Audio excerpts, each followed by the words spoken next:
No senator left behind sa 19th Congress. Lahat daw sila nag-request ng mga proyekto sa ilalim ng 2025 National Expenditure Program o NEP. Sa tinaguriang DPWH leaks na hawak ng Bilyonaryo News Channel, inisa-isa namin na ang laman ng kontrobersyal na dokumento. At narito ang unang bahagi ng exclusive agenda report ni Joash Malimban. As a general rule, with very little exceptions, it is Yusek Maria Catalina Cabral, with the imprimatur of Secretary Mark Villar, and later continued by Sec Manny Bonoan, who had control at the DPWH level to remove, include, add, deduct, or modify insertions of items in the NEP for infrastructure or those pertaining to DPWH. November 14, 2025, nang idetalye ni former DPWH Undersecretary Roberto Bernardo ang umano'y sistema ng korupsyon sa budget ng ahensya. Aniya, mula sa pagbuo pa lang ng National Expenditure Program o NEP, tila meron na agad designated proponents at sponsors ng mga proyekto na siyang tumatanggap ng porsyento o kickback. Ang isa sa mga umano'y architect ng sistema, walang iba kundi ang yumaong si former DPWH Undersecretary Maria Catalina Cabral. Yusek Cabral would tell me that she would communicate and meet legislators to inform them of the amount of their allocations and ask them for titles of projects that they want to include in the DPWH budget.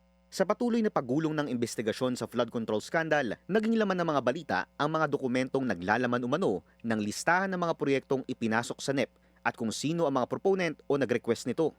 Nakakuha ang Bilyonaryo News Channel ng kopya ng umano'y DPWH leaks.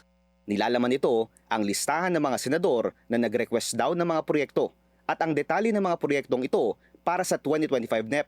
Para sa unang bahagi ng aming report, ilalabas namin ang lahat ng mga senador na nakapaloob sa DPWH leaks. Pinakamaraming requested projects umano si former Senator at ngayon DepEd Secretary Sonny Angara na proponent ng 105 projects sa 2025 NEP.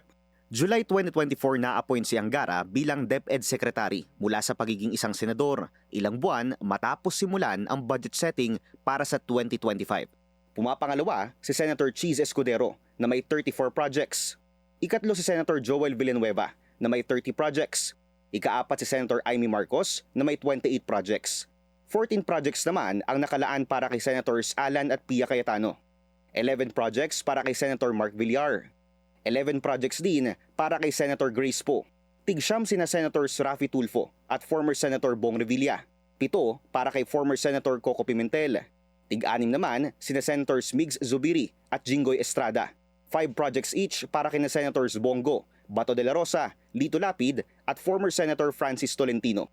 4 projects each for Senators Loren Legarda, Win Gatchalian at former Senator Nancy Binay. 2 projects each for Senators JV Ejercito, Robin Padilla at former Senator Manny Pacquiao.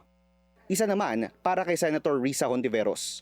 Inappropriate intervention ang pagre-request ng isang politiko ng proyekto habang binubuo ang NEP. Ayon yan kay former Yusek Bernardo dahil dapat na manggaling ang budget proposal sa mga opisyal lamang ng DPWH.